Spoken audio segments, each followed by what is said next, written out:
Post the poll debacle and voices from within the UPA, Yashwant Sinha has now taken on the party's vice president. The senior BJP leader has said that the Gandhi sign is no match for their prime ministerial candidate Narendra Modi and agrees with Sharad Pawar that there is no decisive leader within the party. Bharatiya Janata Party has been raising the issue of the prime ministerial authority, but for the first time, Sharad Pawar has raised this issue in the UPA and categorically said that the message has gone out that the ruler seems to be weak. I'm joined by senior BJP leader Yashwant Sinha. So this was something which was part of BJP's theme in 2008-2009. But now, openly, seasoned and senior leaders are saying this. What's the big picture? You know, we were absolutely right when this matter was raised before the 2009 elections. Then other people fell in line, and the international media, the national media, everybody else started saying it's a weak leadership, it's an incompetent leadership. Now their own important partners are saying this. What Sharad Pawar has said is symptomatic of the state of affairs within the UPA.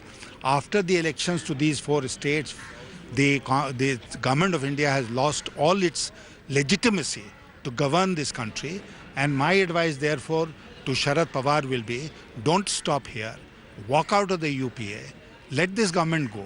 There is no point in continuing with this government, and let's have fresh elections in this country as soon as possible. So though Congress went gaga over the fact when Rahul Gandhi said that the ordinance is nonsense, but the whole cabinet, the union cabinet, buckled under his pressure.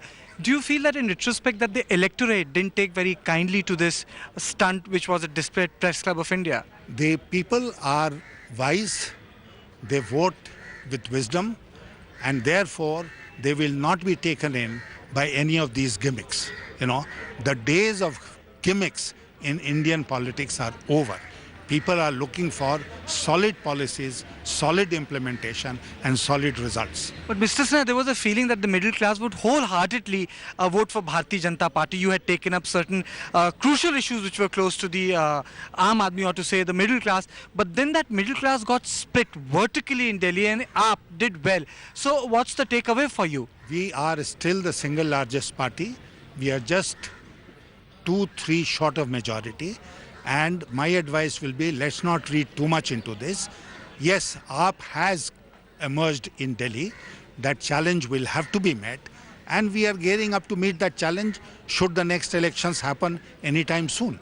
Do you feel that Rahul Gandhi will be able to put a match when it comes to Narendra Modi now? His failure is writ large across the board. You know, not only in these elections, but in all the elections which have preceded this election. You have 3 decades of politics behind you. Where does he fail as an individual, as a politician? Where does he fail? He's just not been able to fire people's imagination. You know, he has everything going for him.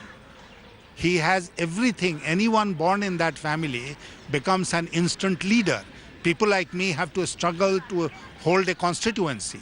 He is the leader of the country. But there must be some potential in you. If you don't have potential, you will not be able to sustain that leadership. So you feel that this is like a referendum which happened? It is a referendum. It is a referendum. There is no doubt about it. And it's a referendum against the government of India.